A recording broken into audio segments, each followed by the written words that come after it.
Good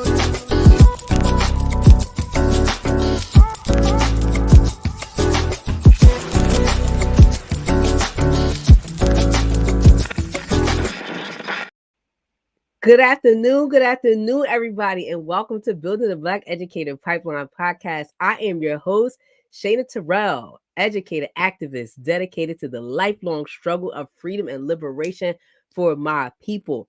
As you guys can hear, second week in a row, I'm still out here a little bit stuffy.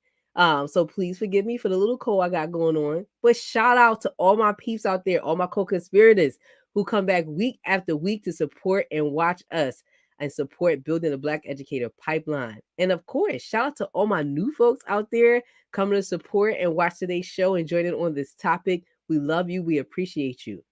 And of course, shout out to the Center for Black Educator Development and Citizens Ed for creating this platform for us to talk to real people in the real struggle, doing the real work. Today's theme, we'll be talking about building the Black Educator Pipeline through literacy. We're going to talk about humility and accountability, a new direction in literacy. I'm very excited about today's show.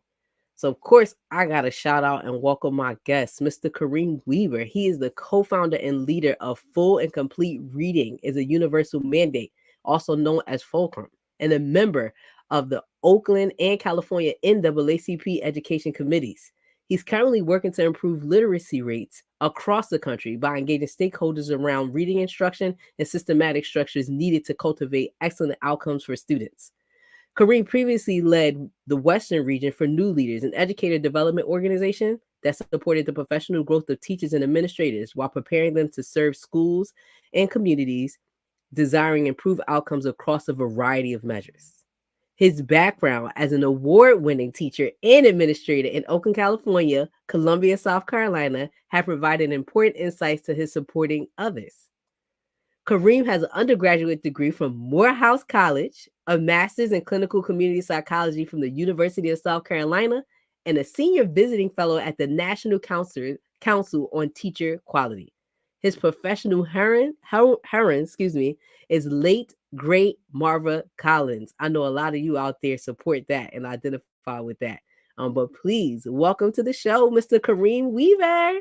Thank you. Hey, nice to see you. Nice to meet you. Glad to be here. And thank you for the intro. Much appreciated. Of course, we are excited for you to be here because the way I'm feeling right now, this is definitely a topic that is timely. And you got a lot to talk to us about on it. Okay, today we're gonna be speaking the truth out here. Ain't that right? Hey, got to. No other way. No other way. Guys, but what I love to start with, I always ask my guests, because I feel like it's important to know, for you to share your educational journey with us. Like, what inspired you to get into education? I got into education because arson didn't work. Brother, what you trying to burn down our ass? Okay. When I was about 9 years old, so I'm one of them people that grew up in the crack epidemic, the crack era, and I had family impacted by that, close family. And in South Richmond, where I grew up in California, it was hot. Everything was hot.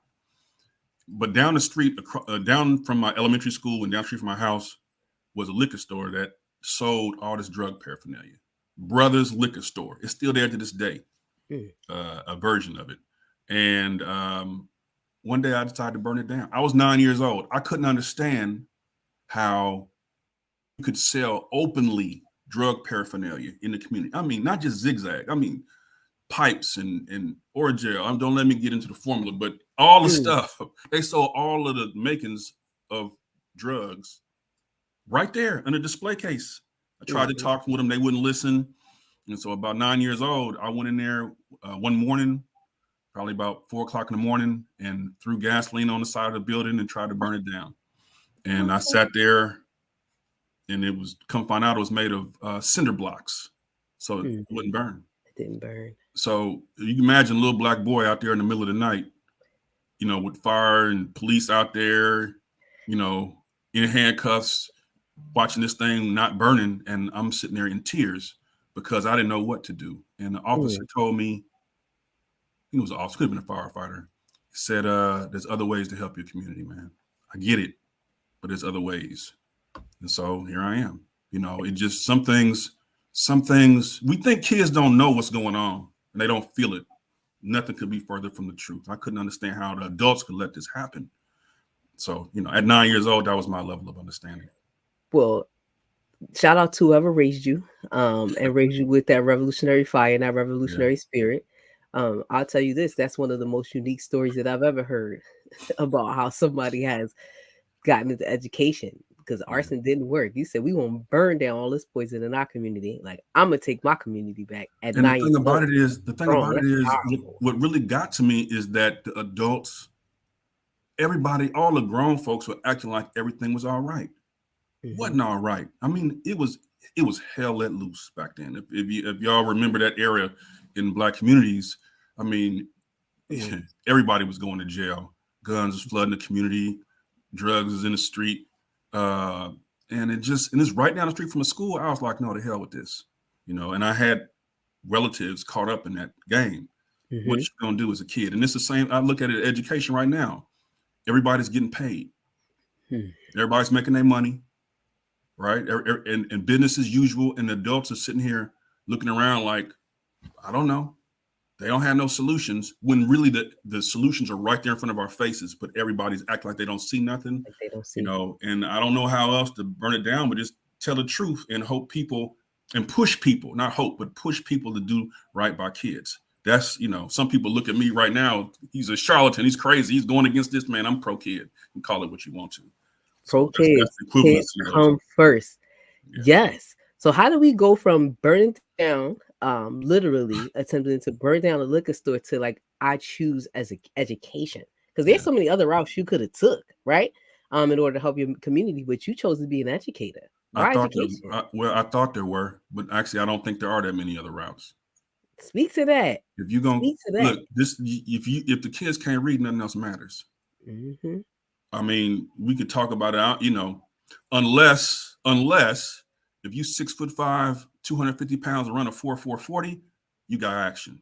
If you 6'10" with a 7-foot wingspan and can shoot the three, hey, they got action for you. You in the game. You know what I'm saying? But most of our kids are not like that. Most of our kids are just regular kids. And if we serious about cultivating their potential, if we're serious about keeping them out of jail and not just throwing buzzwords around, if we're serious, education really is there. Some could argue maybe church and religion. Okay, fine. The spiritual component, yes. But what I'm saying is, on a day-to-day basis, education is it. So I decided to drop my bucket right there. And, I taught for about way too long. I taught as long as I could. And then I transitioned to administration and try to make a difference there. And but to me, education is the way. Maya Angelou said that the elimination of illiteracy is as serious a challenge as the ending of slavery. But that's powerful. And the reason why it's powerful, because I think that we talk about reading and we talk about literacy like in everyday conversation, like it's nothing. It doesn't hold the same fortitude and magnitude as that comparison that Maya Angelou just made. The importance of how important it is to read. And even when you talk about a level of education, everybody talks about education and education being the key and how important it is for folks to be educated. But when you get down to the crust of it, literacy is at the base of that, right? Every Kids class you take is read. That's right. It's so go to high school, sit in a science class or history class or math, man, it's reading class. When you can't read, everything's a reading class. Yep. Go to 10th grade history or 11th grade U.S. history and see what it is when you can't read. I don't care what the content is. You got to get to the content. You can't just look at pictures and YouTube all day. You're going to have to read a book at some point. Yep. Technology can help you, but so it's all, and so that's why I'm saying we're going around in circles, letting people spin us up about what's important and what's not and all this. And that's fine. But look, at the end of the day, if our kids not reading, they in a world of trouble for the rest of their life because they're going to be chasing it. We're going to get into that. So, you left the classroom, did some administration, but you're doing tons of stuff now, but one of the things you're doing is leading an organization called Fulcrum. Can you tell us a little bit about your org? What's the purpose? Yeah. So the purpose is to put feet on some of the work that the NAACP is doing. They took the lead. I was able to work under the leadership of Cynthia Adams in Oakland to try to make reading a priority statewide and then locally in the Oakland area, Oakland, Richmond, San Jose area. But that's all volunteer organization, at least on the West Coast. And I basically spent every penny I had. I was down to my last 2 copies, and because I was all in. Mm-hmm. And then a friend of mine said, "No, let's actually make this formal. You need to do this, and you need to keep doing this, and you build an organization that can help you do this work." And so Fulcrum was born, and we focus on universities, K-12 leaders and systems. We focus on parent education, professional development for teachers, and also there's a media component to it too, which is why I'm here today. Dope, amazing stuff. Now, one of the things that you are is an expert, right? Definitely on literacy and the science of reading. But I think that sometimes that goes over folks' head, right? Because when you think about reading in a simplistic way, people are like, yeah, I mean, just pick up a book and read, right? Or read with your kids, right? Like that's a part of it. But there's an actual science to reading and literacy. Can you explain that a little bit to us? Yeah. So 2 things. First of all, you call me an expert. The only reason that I would consider myself to know anything about this is because when I was in the classroom, we were able to get kids to read. Second language learners, Black kids, all special ed, all that. I had one class, we had about 3 kids start off reading proficiently, and by the end they all were. So the only reason I open my mouth on this topic is because I've helped to do it. Well, you've done it. The only reason what makes you an expert. I just want you to know. Yeah, that's right. It's not your credentials. Yep. It's not that you didn't went to graduate school and Dr. So-and-so. And now I want to hear that. Man, look, a lot of people are in positions, and because they got that title on the door, expert or whatever it is, we start bound. Look, nah. Can you teach a child to read? If not, you either can lead the learning, or you need to step aside. So the only ounce of credibility I have because I was able to get children to read. That's it. And then your second question, I got too far. What was the other part of it? You asked me what?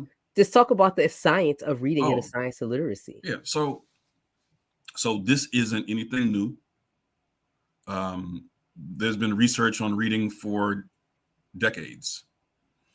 And there's a way that we acquire the skill. It's not innate. You're not born knowing how to read. And if you leave kids in the woods and all of a sudden one day you give them a book at 6 years old, they're not going to just start reading it. They have to be taught. It's an acquired skill. In fact, human beings really,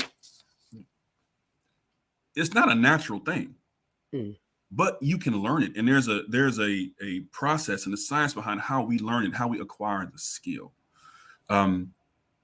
A lot of people know that there's some pillars that for a long time we've talked about these pillars of fluency, vocabulary, comprehension, phonemic awareness, and phonics, and that's got to be in place. Yes, consistently, systematically, and directly taught. Yes, and there's other things, oral language development. You have writing. There's other components of it too. A lot of visualizations make it like a rope that's tied together. And if you tie all these strands together, you can make something strong. Okay, all that's fine. But the bottom line is there are particular things that need to be taught specifically and systematically without skipping around. That's really what it is. Just don't skip around, especially when it comes to the foundational skills. And it's a shame that has to be called a science. My grandmother would have called that common sense. Just don't skip around. Teach it all step by step. And there's some people say, no, don't. That's boring. Man, I ain't never seen a kid drop out of school. And you say, why you drop out of school? Man, it was the phonics. I was so bored, I had to leave. Man, come on, man. Stop playing with our kids. It's more than just phonics. In fact, before phonics comes phonemic awareness, which is the biggest thing our kids miss out on. How do you hear things? And how do you take the sounds and attach it to symbols, the mapping of it? All that is usually skipped. So science of reading is really those pillars, but doing it systematically, explicitly, and directly, and not skipping steps. That's all it is. And doing stuff that evidence shows actually works. And what I would love to talk about and definitely expose here, right? Because how we're talking about the science of it, like, yo, we have these pillars, you do it, you know, in a certain sequence, in a certain order, and that's how you get kids to read. But there are some like super common mistakes and common assumptions made about the science of reading that like are perpetuated, right? And like people are still doing them, still happening. Some know science of it, some don't. What are some like common mistakes or common assumptions made about the science of reading? That is just phonics. That's the main one. It's just phonics. That is boring. That the kids won't love reading. That you shouldn't teach these things too soon. Kids will learn when they're ready. Oh, that's common stuff. Or here's one a common mistake that's made is I'm going to have them memorize these words. And when they memorize these words, then they'll be able to read. Well, if you teach them Mandarin Chinese, that's what they do, and that's okay for that language. But this is a phonetic language. You got to be able to crack the code. And I'm glad you asked that question because a lot of publishers, because now it's hot, people are talking about science of reading, so they slap science of reading on their box for their curriculum, and then these school districts just buy it. Science of reading, and they buy it, and it's happening all the time. And they don't really dig into it to really research to see, was this designed to support our kids? Does this have any evidence that it works? Nah, they just, science reading. Oh, okay, yeah. Now we can check that box. So the other thing with science reading, which I would say, and was really, really important for school district leaders, which is anybody can get a checklist of things and make sure it's all in there. That's not going to get the job done at all. In fact, it's going to make it go backwards because people are going to get frustrated. I've seen some curriculum with 10 books that teachers are supposed to use. Man, stop playing. If you got 10 books, you don't have one. You know what I mean? It's got to be doable. And in the core, in the main part, everything's got to be baked into the main part. It can't be at the end of the day, when that door closes and that teacher is in there with 30 some odd kids, man, they're going to do whatever they have time to do. So if it's not baked into the main thing, it's all for naught. And when you're saying baked into that main thing, what it sounds like, I hear you saying is that district leaders have to buy in. They have to buy into the science of reading. They have to buy into the science of literacy. It can't be something else that's placed on a teacher's plate or something that's like, okay, we have this curriculum, we're going to figure out how to integrate. Like, no, it actually has to be your curriculum and it has to be your standard for your school. That's right. And how people fight that not getting got. Meaning, like, if somebody slaps the science of literacy on something and we're like, oh, this is it. This is a new hot thing. This is supposed to be working, as we know, using our kids as guinea pigs.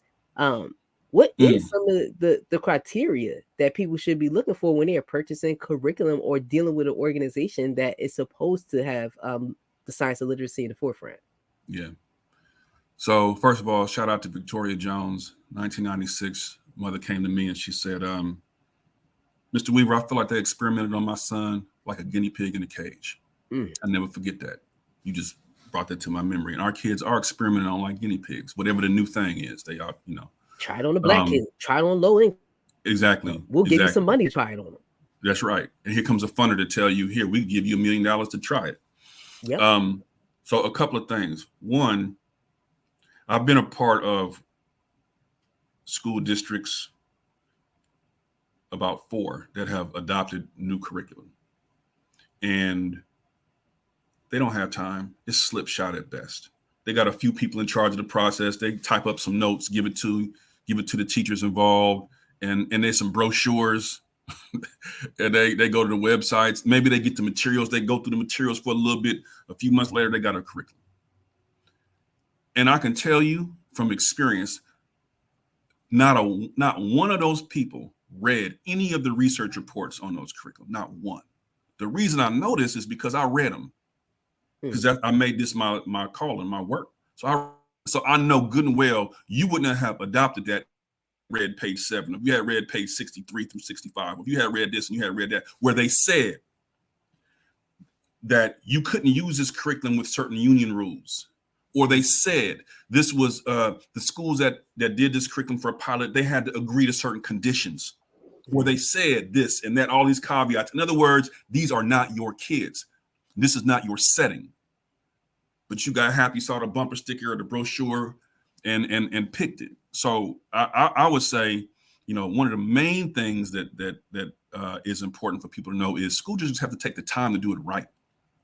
Mm-hmm. What's wrong with paying 20 teachers for a year to go find a curriculum that fits the context and the demographics of their students, that's rooted in the science of reading, that can be implemented within the bounds of their contract, and it has proven evidence of results? What's wrong with that? I'll give you a year. I need y'all to go through. Don't give me you meet once a month for 3 months. Come on, it's too important. Y'all got to stop playing.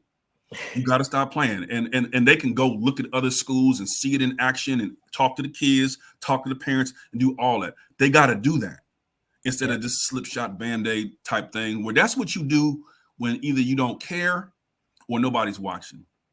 That's what you do when you really don't think it makes a difference in the first place. That's what you do when nobody is lighting a fire under your behind to make you do right. That's what you do. Mm-hmm. Oh, what's our neighbor doing?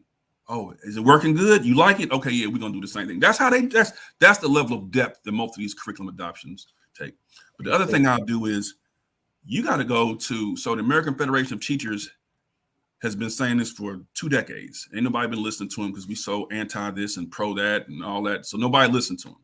Mm. But if you go to their website or Google elements of an effective reading program, they got 5 things on there that we got to do. And what's this word? Got to have a strong curriculum. Got to have materials aligned with the research. You got to have appropriate reading assessments. That includes screeners. I mean, you're in Pennsylvania, I'm in California. Neither of our states screen for dyslexia or early reading difficulties in early ed. Neither of them do. Why not? But if they go to federal prison, they'll screen for them. So they got to go. Our kids got to go to federal penitentiary to get screened for dyslexia. That's nuts. Blow somebody. That's wild. It also says, AFT says they got to have timely intervention in high quality PD. So that timely intervention is real. Right now, we got a wait to fail model. In other words, you got to be behind enough for us to pay attention.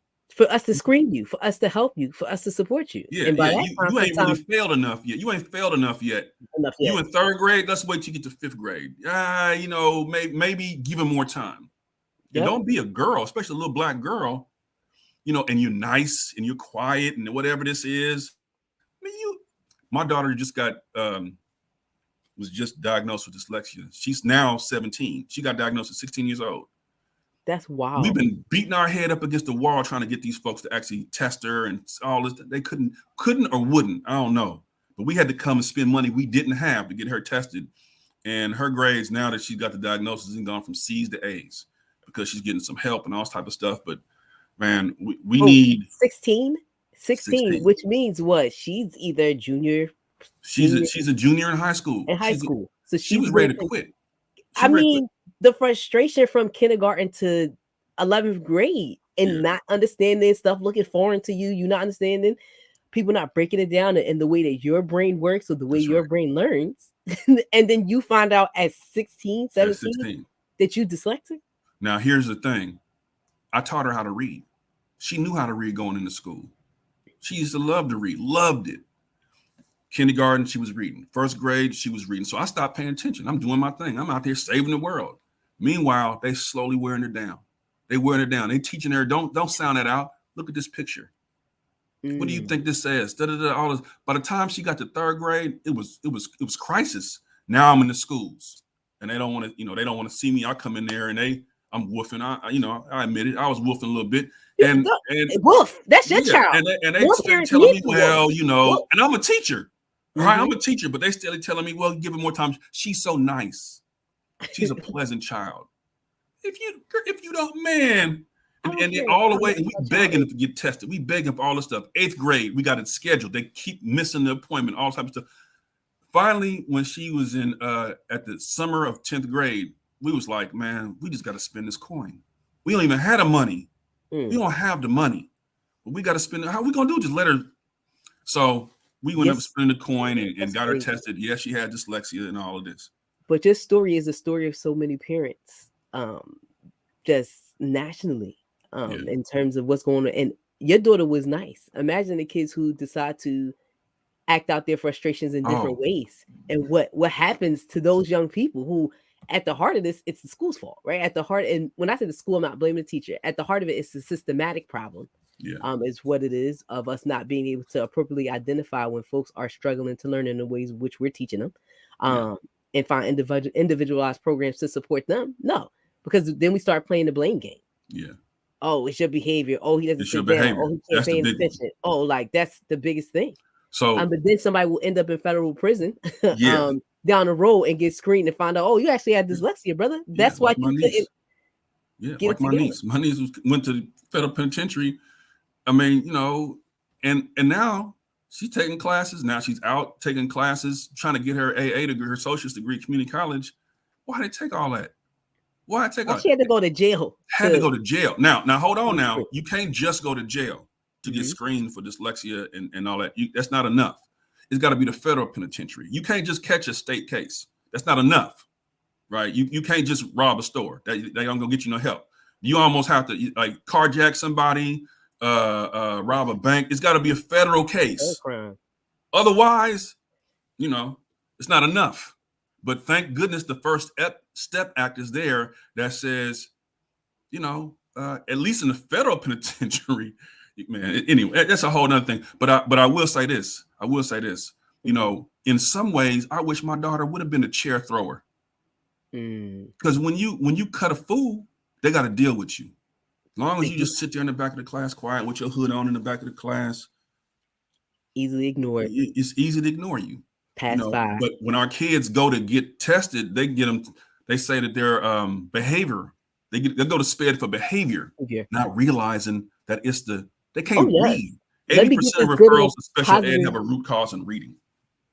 And people, so those numbers, right? Like that facts that you just spit just now, 80%, when 90% of them are treated by a positive behavior support plan, right? Like that's or ED label. That's what happens to our kids.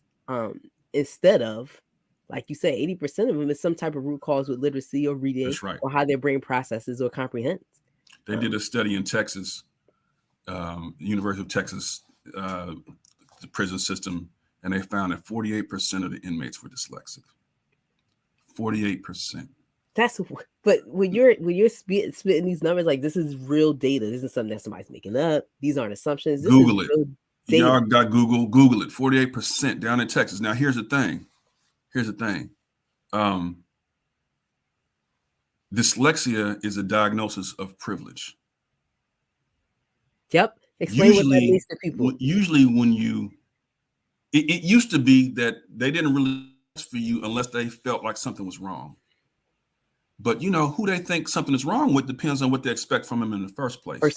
Like my sister Risha Conroy with the Dyslexic Alliance of Black Children would say, you got to have expectations of somebody for it to crop up on your radar in the first place. So you got all these kids who are African American who they don't have a dyslexic diagnosis. They're just bad. These bad kids. These kids is bad. Okay, they go into special ed for behavior reasons, right? Now, if you got the money, you can get a private test, education test, and you can get an official diagnosis. Now they got to deal with you. Now you got some rights according to the federal government, right? But it can't be the case where we just say, you get help when you go to the penitentiary. That can't be the thing. And there's some things that we can do before then that we should be doing. That schools should be doing, that we should be accountable for. But I want folks to understand the gravity of what you're saying. teaching a kid to read the right way is a direct correlation to their quality of life in the future. Yeah. And it can't be this placement or the burden put on parents who don't have money and resources due to, again, yet another systematic issue. I think a lot of times we politicize education, right? Like Yeah. we know that happens. That's what the noise is. So Yeah. is race at the heart of some of this? So Most let definitely. But go yes ahead. and no. Yes and no. I'm gonna lay it all out there. Lay All it right. out. So for the last 15 years, we've been doing a lot of what they call balanced literacy, which sounds good. Who wouldn't want balance? I want balance in my life, right? Mm-hmm.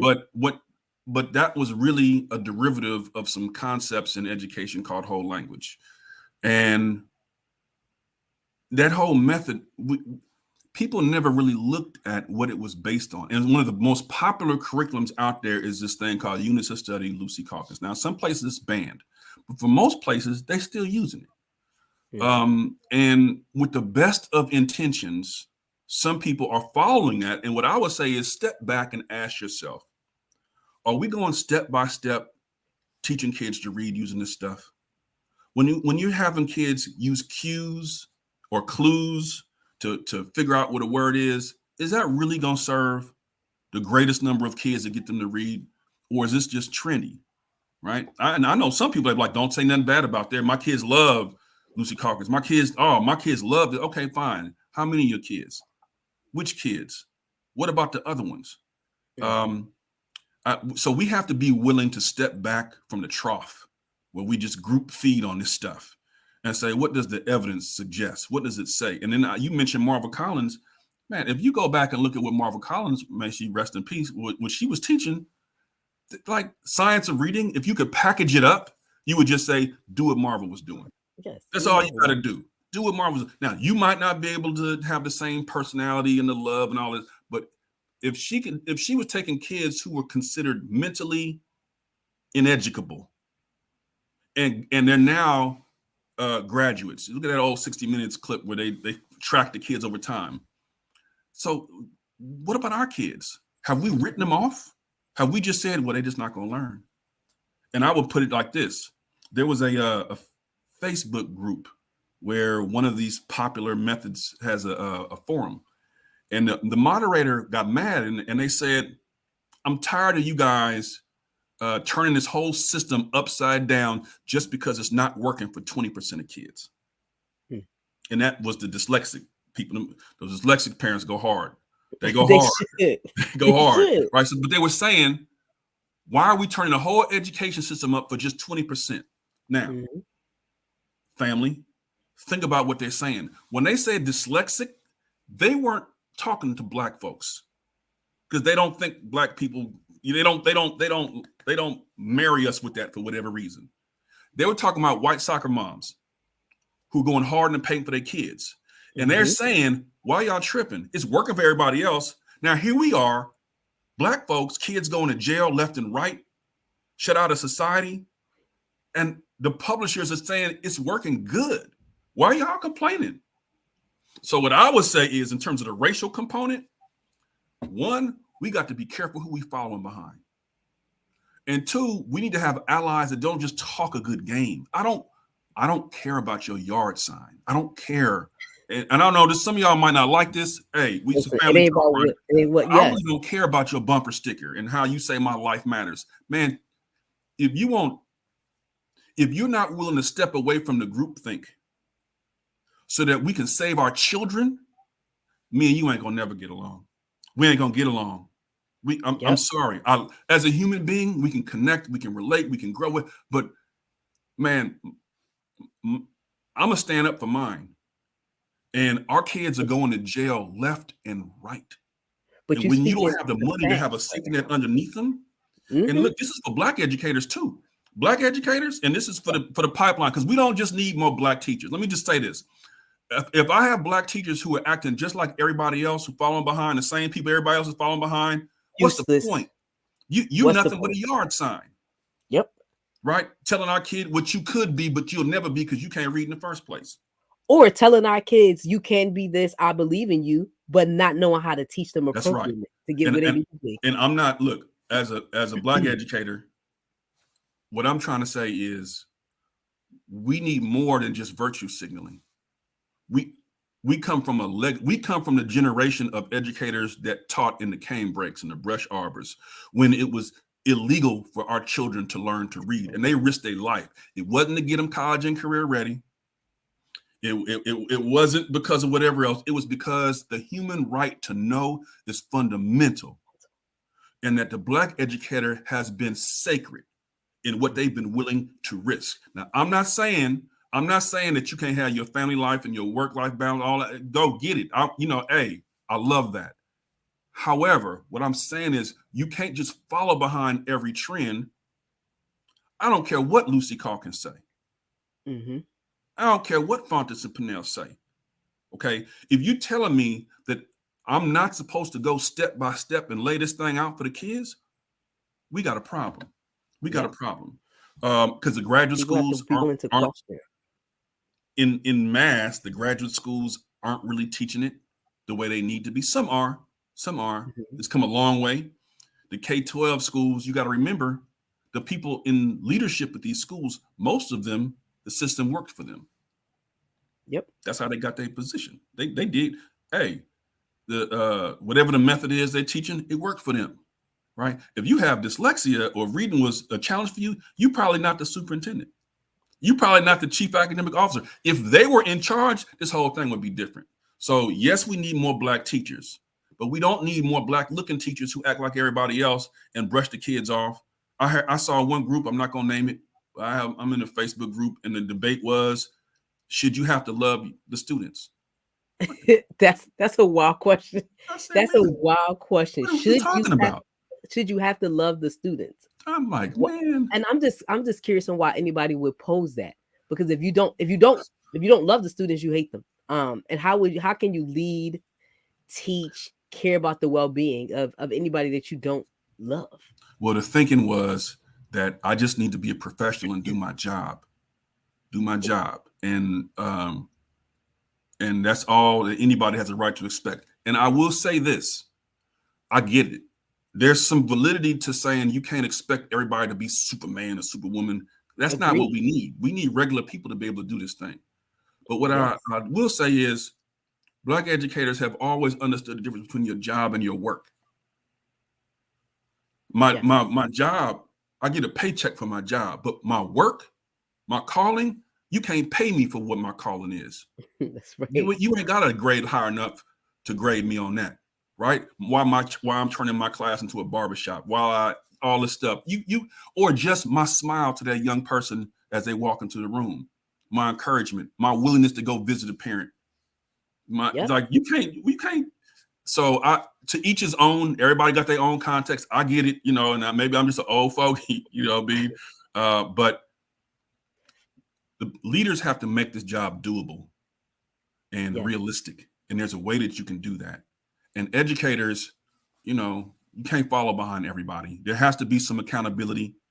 For example, how is it that kids across the country are struggling to read, but everybody's still got a job? The superintendents, the chief academic officers, nobody. What's the urban superintendent that's been fired because of low reading performance? When I tell you, when I first embarked on education, and it was, all the opportunity gap and the achievement gap talks, right? And my whole thing was like, I don't know a job in America where you will be able to not be productive and still keep your job, right? Like where there's low production, or you got 80% of the kids graduating from your class or moving on to the next class and they read on grade level, and you just year after year keeping the check, or like this is just school. It's a hustle, is what it is. And when there is accountability, it's directed at the teachers. I'm like, wait a second, the teachers ain't buy the curriculum. The teachers ain't make all these decisions. The teachers didn't teach the university classes. Yeah, it's not the teachers. You got to start from the top. That's the school board and the superintendent and the chief academic officer. They got to get their act together. How is a chief academic officer who authorized or who recommended these broken curriculum systems, who not doing anything that AFT said they're supposed to, how they keeping that job? And that's on us, because it's not hot enough. The reason they didn't keep that job is because ain't no pressure. We so busy fighting, and hey, I'm finished up. We so busy fighting and going in circles about things that don't really have an impact on our kids' lives. So I'm gonna name this, for example. So the whole controversy about critical race theory. Okay, all right. There's a racial lens for things. Institutions go all okay. I get it. At the college level, I get it. Man, our kids can't even read the theory. What is y'all talking about? Our kids. What's this the subject? Our kids are going to jail. What are you talking? Come on, stop playing. And people get all spun up around this thing and arguing, and then it becomes Democrat and Republican and this and this and the South and all this politicalization of education. But I want to, I definitely want to point something out. We had one of our folks comment and said, like, if it was white students not reading, a lot of people would be fired. Since it's students of color, no one gets fired. I want you to clarify that point, because I don't know if people actually know the numbers in terms of society of people, of kids, white and black. That's right. Not reading on grade level by third grade. So let me on our nation's report card, it's called NAPE, National Assessment of Educational Progress. None of the groups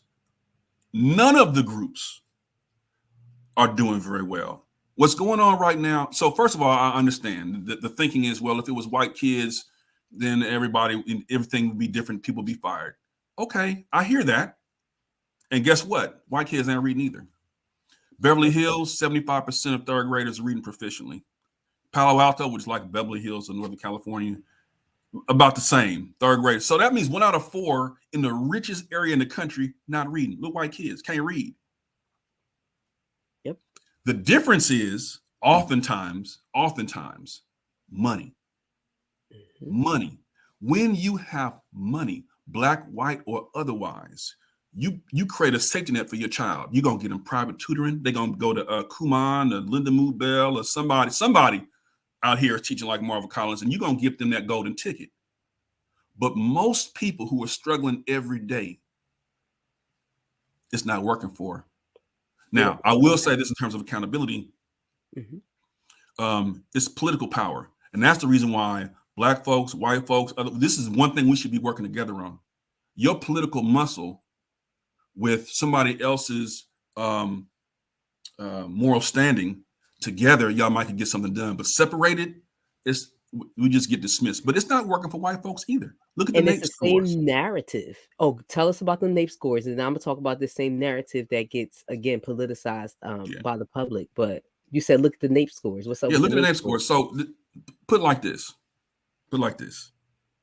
Right now, imagine a bus is about to go over a cliff, and the people in the back of the bus are arguing about who got the best seat. How are you?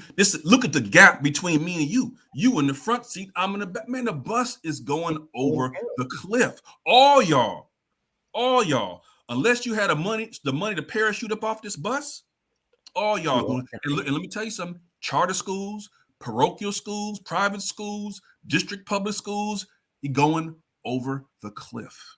They're trying to be some schools that imitated Marvel Collins, the success schools, because that was really her thing.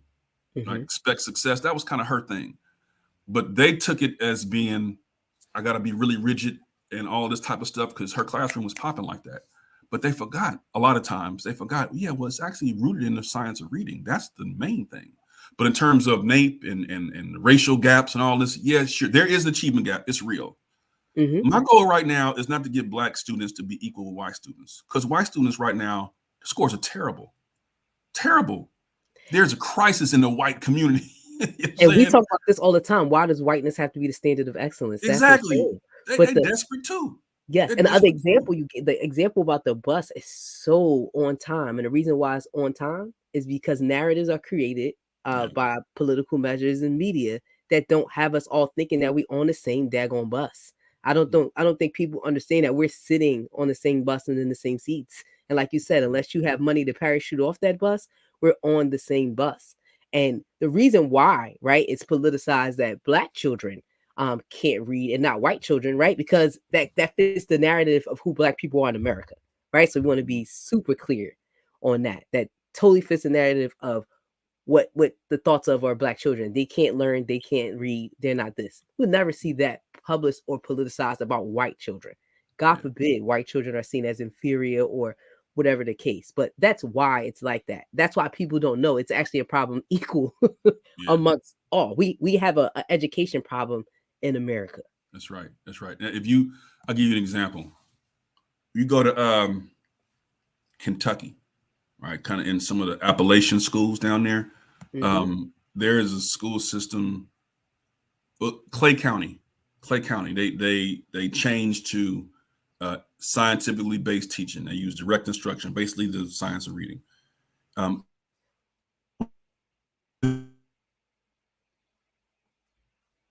Hey, think we might have lost Mr. Weaver because we froze.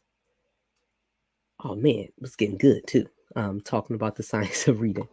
But until we get Mr. Weaver back, definitely, y'all, what I want to point out and the importance of this conversation is, yes, like there is an education problem in America. Like we just have that. And I think the more that we politicize the issue of education, and it's not wrong with talking about race, or race is a part of the problem, but the more we politicize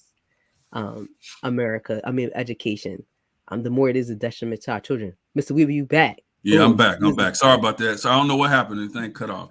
It's all right. But I was just going to say that, in rural Kentucky, in Appalachia, there's a place called Clay County. They went from 26% proficient in some schools up to the 90s. Right. Seaford, Delaware, Lane, Oklahoma, across these groups, all demographics, second language learners, Black kids, Latino kids, you name it, everybody. But the common trait was that they first recognized they had a problem. Secondly, they fixed the curriculum. Third, they got people real training, professional development, right? And fourth, they put in place some leadership things that allowed people to monitor and support the folks in the field. So it's doable. Every group is struggling with this. And I can tell you, I know people with plenty of money in their pocket, kids can't read, and they don't know what to do. And it's a problem. But we see everything through race. This one, race can be a factor, but it's also class. Class is a huge factor. You got the money, then you tripping. You don't really want to spend your money like this, but you can make a safety net to whereas they won't fall through the cracks. But if you don't have the money, man, I don't care what color you are, you SOL. You are, because you are now subject to whatever district, whatever quality of learning, whatever curriculum, or whatever is there, and you just have to deal with it. And that's black, white, green, or blue. You don't have money. There's a certain piece of this that you can't escape. Yeah. You just won't. Here's the game that they don't want you to know for parents. So a lot of people with money get an education lawyer, and they go into these IEP meetings, these special meetings, and the lawyer demands certain things, and they end up getting their kid into what's called a non-public school placement. Yep. All these schools like AIM Institute and all these other wonderful places for kids with learning disabilities, it costs $40,000 a year. They're getting in for free because the education attorney knows the game enough to talk that talk. A lot of us, like my brother. So I went to his son's IEP meeting, 2nd grade. I go in there, and they ready to put him out. I told my brother, I said, man, there's nobody in this room that's got love for your son. Nobody. They ready to get him out of here. You could tell by the look on their face. So that's how we dealing with it on this level. But we got to realize that it's not just race, it's money. Money is a factor. And if you don't have the money, you really are dependent on the system to get it right. And as Black educators, you got to take it upon yourself. It shouldn't be this way, but you got to take it upon yourself to make sure you're getting the training and development you need. And starting off by going to the right college for your credential that's going to teach you right. So you're not having to learn things on top of what you already had to spend money and time on in the first place. Yep. But to not, we definitely talk about class, talking about race, but why is it, and I just want people to hear this, why is literacy so important for the Black community, Black children especially? I'm sure you heard that old saying that was popular, the old Klan narrative, that if you want to hide something from a Black person, where do you put it? In a book. In a book. Mm-hmm. And we know that. And that was a narrative for, 150 years now. Is it wrong?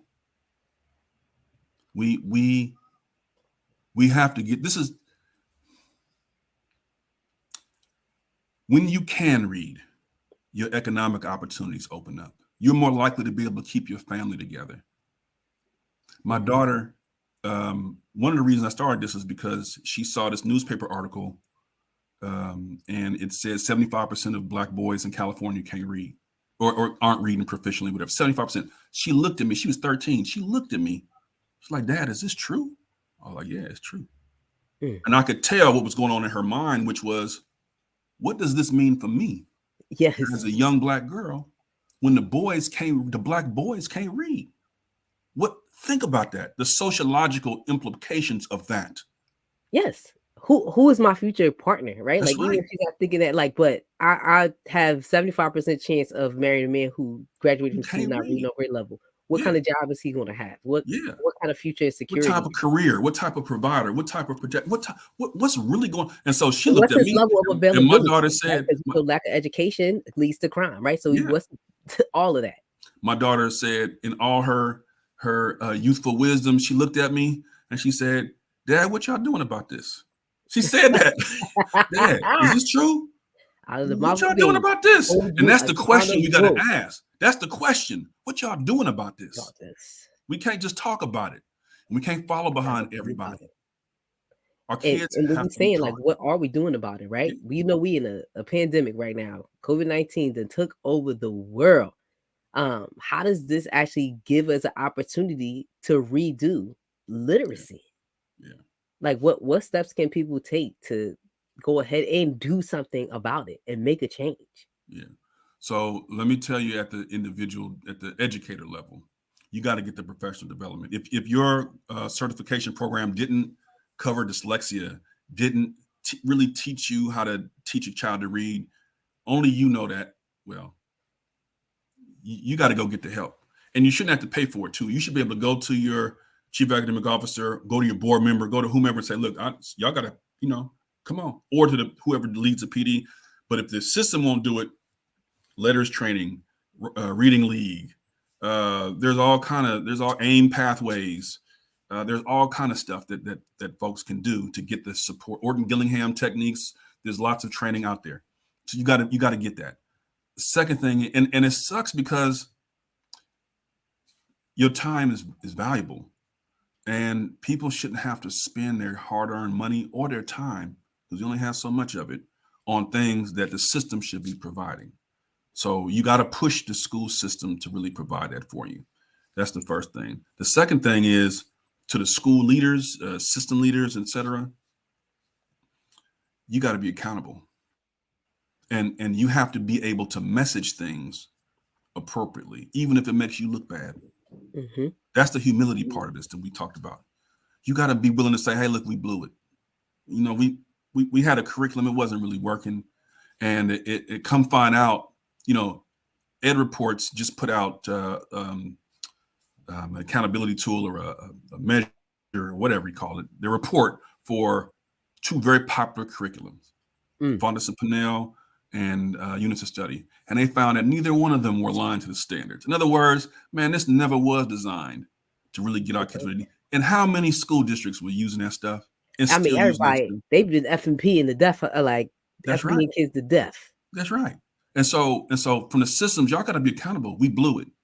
I know you don't want to get sued, right? I know you don't want to get sued, but you can't build a house on a bunch of lies. You're going to have to tell the truth. We thought this, we were wrong. Now we're going to make a pivot, and we're going to learn with you. You can't just come with a bunch of mandates like you from on high saying people what's right and what's wrong, because you've been wrong the last 20 years. We're going to learn with you. Here's the pathway we're going to take. We're going to follow the science and the research and the evidence. Enough with the virtue signaling, all children deserve a high quality education, equity, diversity, equity, and inclusion. Keep your buzzwords. We're going to teach the babies to read. We're going to find a curriculum that fits our kids, and we're going to learn right alongside you. If you can't do that, it's not your season. It's not your season. And for the parents, you got to be willing to run people out. Parents, You got to be willing to run people out. We got people who will yell up and down all day long about Democrat and Republican and all that at the state and federal level, but their local school district, they don't say a mumbling word. They don't criticize anybody because they all want to be friends. Or child, the way these people was coming out in mass droves about these masks, honey, whether the kid can wear a mask or not. Now, again, with the knowledge that's available and what we talk about, you better come out there about this reading, about this curriculum, about your child's well-being and quality of life. We should be knocking down doors, all right, about this instead of arguing about whether the science of mask and health. And my kid don't want to wear a mask. Does your kid want to learn how to read? Do you want your kids to learn how to read? Voice your voice. Use that voice for good in them school district meetings. So there's a brother I know. There's a brother I know who I work with, the NAACP and with Fulcrum. We work with individuals who are incarcerated. There's one brother I know. His name's Curtis. Go by the nickname Wall Street. So he's locked up, and robbery, murder is not the best. It is what it is. And he went to. And we were talking about. He went to prison completely illiterate, and taught himself to read in prison. Now he teaches financial literacy classes, and he's doing TED Talks every now and then and all this type of stuff, and trying to get out. We'll see what happens. But he was like, man, I can't believe this. It's like a whole different world. I sat down with a school board member, and talked to him about it. Hey, look, man, you got all these people. I gave them the names. Here's a bunch of people that's in jail that went through your school system. And they couldn't read. So the accountability says, unless you want these folks to band together and have a class action suit against you and the school district, you're gonna have to do something different. You got to do something different because they got no voice, but we here to represent their voice. And Curtis was like, look, I'll do whatever you need me to do. Do we need to sue? Do we need to publicize? What? I was like, man, TBD, I'll let you know. But even the act of that, sitting down with a school district to show them the amount of kids that came from their particular district that are now incarcerated, have been locked up or dropped out. I mean, I say this all the time in terms of the power that some of these districts have to make a change in neighborhoods, especially with the wave of violence that's happening in a lot of these urban cities. Schools have the responsibility and should be held accountable to, again, these were once your students. You do realize that, right? Like they once sat in the seats and were taught by you. So what are we doing to, again, make them great citizens? But at the heart of this is beyond that. Did you teach them how to read? That's right. And what was the effect of their quality of life? I want to roll into. I just want to add one thing in terms of Black educators. If you want Black educators to stay in the school system and thrive and develop their potential and all of that, you have to provide them the opportunity to make a difference. This isn't just about kids. It's about kids, but it's also adults who serve the kids. Educators, so the money is not that good. You already know they're not paying that much. It's ridiculous, but it's the truth. But the question is, can you make a difference? And that's usually why most of us get involved. But you need to tell me the conditions are terrible, the pay ain't that great, and I can't make a difference. That's when people tap out. That's when they say we got to go. And that's why there's a shortage right now. So if you want to build that Black educator pipeline, you have to make sure they have the skill of teaching people how to read and to be able to do that in a way that allows them to do their job. And if you're a history teacher and 10th grade history teacher and kids come to you and they can't read, your history class is all the way different than when kids come in, they can already read. It's all the way different. It is. So it's critical also for the Black educator pipeline. Oh, I agree. I do want to take this time as we're talking about Black educators to give you the floor right now for our Thank a Black Teacher segment. We're going to kick it off right now.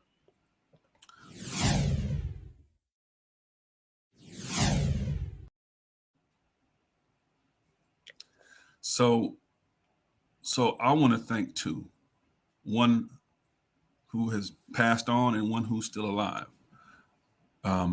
The one who's passed on, I mentioned earlier, the late, great Marva Collins, who worked in the traditional public school systems at first and then transitioned to start her own school. And she made it very, very clear about what was necessary. There wasn't a term, the science of reading. She just did what worked. You can watch the movie, The Marva Collins Story. You go watch worked was going step by step, teaching kids how to read. She used Shakespeare and Thoreau. So I know we get all caught up in the listen. I love to fortify kids with understanding their cultural history, whatever. But I also want kids to be able to read about Dr. King. Marva Collins was like a light, and she showed us how to do it, what was possible, and exhorted us to never give up. So I want to highlight her. The second one I'll mention,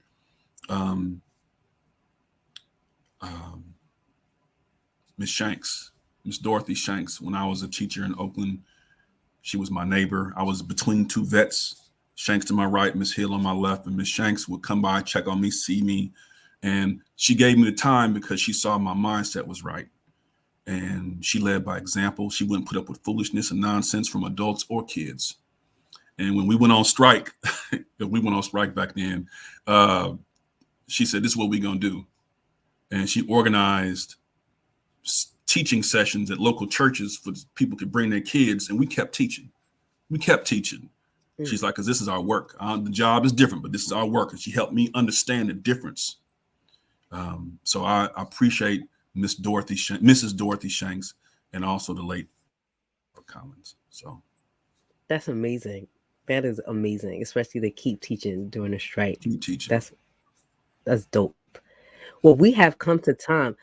I mean, there's so much more, Kareem, that we could have talked about, but I want to thank you first and foremost for the work that you're doing, and definitely the light that you are shining on literacy and how important it is. Literally, our children's lives depend on it. So I thank you for the information you provided today. I thank you for all the work that you're doing, and definitely would love to have you back on another session, a future session of Building the Black Educator Pipeline.